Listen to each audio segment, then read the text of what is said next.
प्रयागराज के जंगल में टूनी चिड़िया अपने बहू के साथ रहती थी। टूनी चिड़िया के घर से कुछ ही दूरी पर कालू कौवे का संतरे का बगीचा भी था। पेड़ पर सारे संतरे पक चुके थे। संतरे के खट्टे मीठे खुशबू से सारे पक्षी के मुंह में पानी आ जाता था। एक दिन दोनों सास बहू अपने घोंसले के बाहर बैठकर ठंडी ठंडी हवा के आनंद ले रहे थे। तभी संतरे की खट्टे मीठी खुशबू आ रहे थे। माँ जी, संतरे की बहुत अच्छी अच्छी खुशबू आ रही है। मन कर रहा है जाऊं और तोड़कर अभी खाऊं। हाँ बहू, मन तो मेरा भी कर रहा है संतरे खाने। तू देख रही है ना कालू कौवा कैसे अपने बगीचा का रखवाली कर रहा है। अगर हम अभी संतरे तोड़ने जाएंगे तो हम पकड़े जाएंगे। रात होने का इंतजार करते हैं।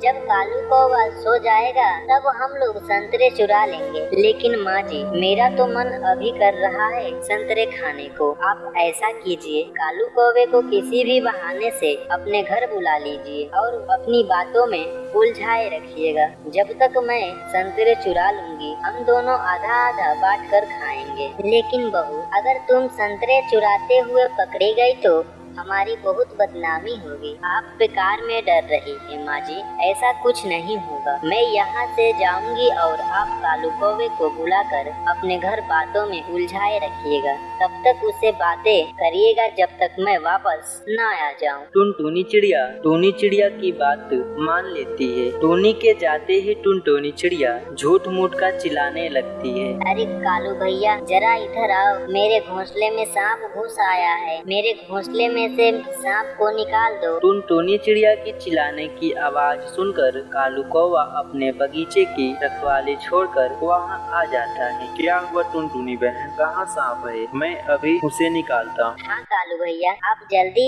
आ जाइए। देखिए, ये पलंग के नीचे सांप घुस गया है। कालू कौवे सांप को इधर उधर ढूंढने में लगता है। काफी देर तक ढूंढने के बाद भी जब सांप नहीं मिलता है, कालू टूनी चिड़िया से कहता है, टूनी बहन, लगता है कि सांप भाग गया है। अगर फिर से कहीं दिखाई दे तो मुझे बुला लेना। मैं अपने बगीचे की रखवाली करने जा रहा हूँ, नहीं तो मेरे संतरे को पक्षी चुरा लेंगे। ऐसा कहकर कालू कौवा वहाँ से चला जाता है। उसके जाने के बाद टूनी चिड़िया पक्के पक्के संतरे लेकर घर पहुँच जाती है। ये लीजिए माँ जी, खट्टे मीठे रसीले संतरे, पेट भर के खाइए। दोनों सास बहू मिलकर पक्के पक्के संतरे खाने लगती है। इस तरह कुछ दिन गुजर जाते हैं। टूनी रोज संतरे चुरा कर लाया करती थी और दोनों सास बहू मिलकर पक्के पक्के संतरे खाने लगते थे। एक दिन कालू कौवा को शक होता है, रोज रोज मेरे पेड़ों से संतरे कम हो रहा है। लगता है कोई इन्हें चुरा रहा है।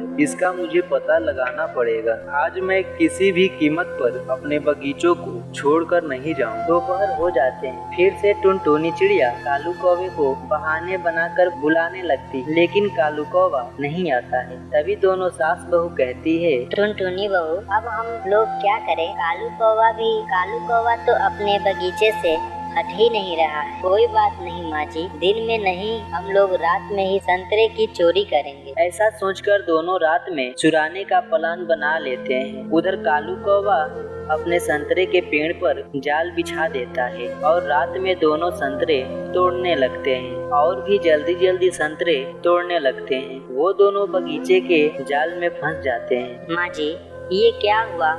हम लोग तो जाल में फंस गए। सुबह सभी पक्षियों को पता चल जाएगा कि हम लोग संतरे चुराते हैं। तभी कालू कौवा वहाँ आ जाता है और जोर जोर से चिल्लाने लगता है, धीरे बोलो कालू भैया, सारे पक्षी सुन लेंगे, फिर हमारी बदनामी होने लगेगी। लेकिन तुम लोग के वजह से मेरा बहुत नुकसान हुआ है। कालू भैया, मैं तुम्हारा सारा नुकसान भरपाई कर दूंगी, बस हम लोगों को छोड़ दो। पर उन दोनों के कारण से कालू कौवा उन दोनों को छोड़ देता है। उस दिन के बाद से वे दोनों संतरे चुराना छोड़ देते।